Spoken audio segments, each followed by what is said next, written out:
De las muchas preguntas que pueden surgir en el caminar de un cristiano está: ¿cómo ser un cristiano victorioso? En esta ocasión, el hermano Dani Zambrano nos trae el siguiente tema, el único que nos puede ayudar.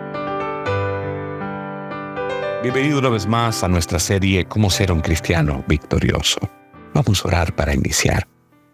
Dios y Padre nuestro que estás en los cielos, estamos agradecidos por el día que nos das y la oportunidad de estudiar tu palabra.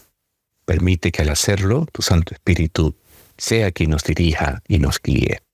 Perdona nuestros pecados en Cristo Jesús. Amén. En nuestros últimos encuentros hemos hablado acerca de todas esas evidencias que deben y tienen que ser tangibles en el corazón de aquel que dice tener a Cristo Jesús en su corazón, en aquel que vive en esta experiencia de salvación, en aquel que ha entregado su vida al Señor. Pero la pregunta es la siguiente: ¿cómo podemos hacer para poder alcanzar estas evidencias y que sean reales en nuestros corazones?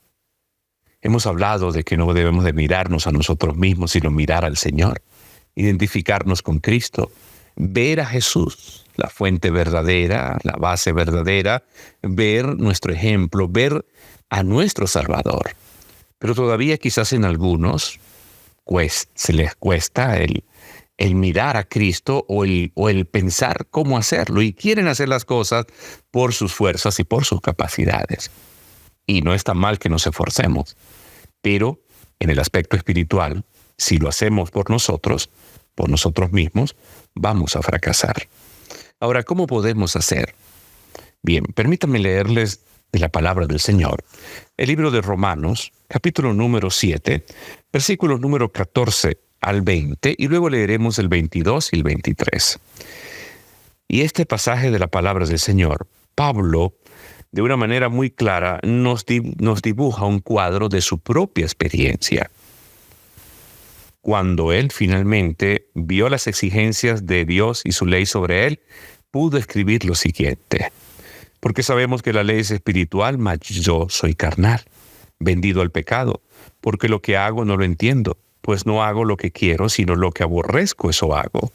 Y si lo que no quiero, esto hago, apruebo que la ley es buena. De manera que ya no soy yo quien hace aquello, sino el pecado que mora en mí. Y yo sé que en mí, esto es, en mi carne, no mora el bien, porque el querer el bien está en mí, pero no el hacerlo. Porque no hago el bien que quiero, sino el mal que no quiero, eso hago. Y si hago lo que no quiero, ya no lo hago yo, sino el pecado que mora en mí.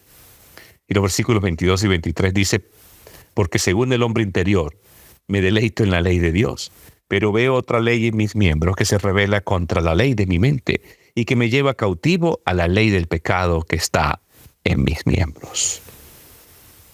Creo que debemos de entender y comprender en esta mañana y comprender en este día que el único que nos puede ayudar, el único que nos puede guiar, el único que puede llevarnos y capacitarnos y darnos la fuerza para poder vivir en esa experiencia de lo que significa el nuevo nacimiento es el Espíritu Santo.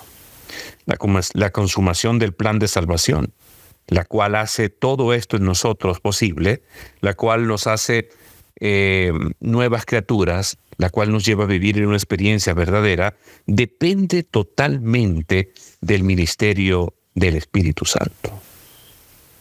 ¿Cómo está nuestra relación con el Espíritu Santo de Dios?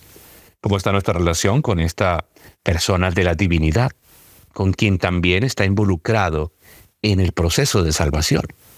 Quien desea guiarnos, quien desea dirigirnos, quien desea transformar nuestra mente, quien desea llevarnos a toda experiencia plena de salvación.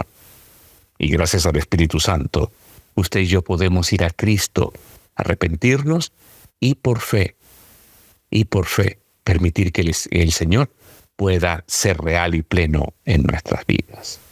Pero pareciera que a veces no lo permitimos, esa obra, al Espíritu Santo.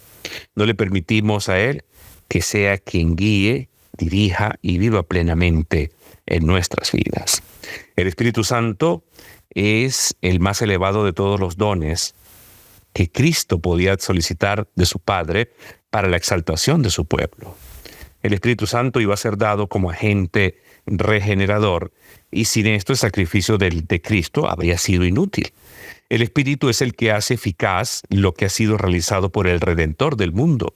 Por el Espíritu es purificado el corazón. Por el Espíritu llega a ser el creyente participante de la naturaleza divina. Cristo ha dado su Espíritu como poder divino para vencer todas las tendencias al mal heredadas y cultivadas y para grabar su propio carácter en su iglesia. El deseo de toda la gente, en la página 625. Cristo no podría cambiar a los hombres únicamente por su ejemplo y enseñanza. Para cambiarlos es necesario hacer una obra dentro de los hombres, dentro de su corazón y dentro de mi corazón. Y esa labor es realizada por el Espíritu Santo. El Espíritu de Cristo, quien fue enviado para hacer en los corazones de los hombres la obra que Jesús había hecho posible.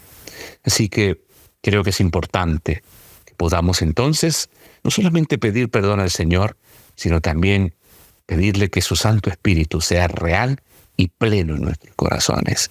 Permitir que el Espíritu Santo pueda realizar esa obra, pueda transformar nuestros corazones y llevarnos a ser cristianos victoriosos.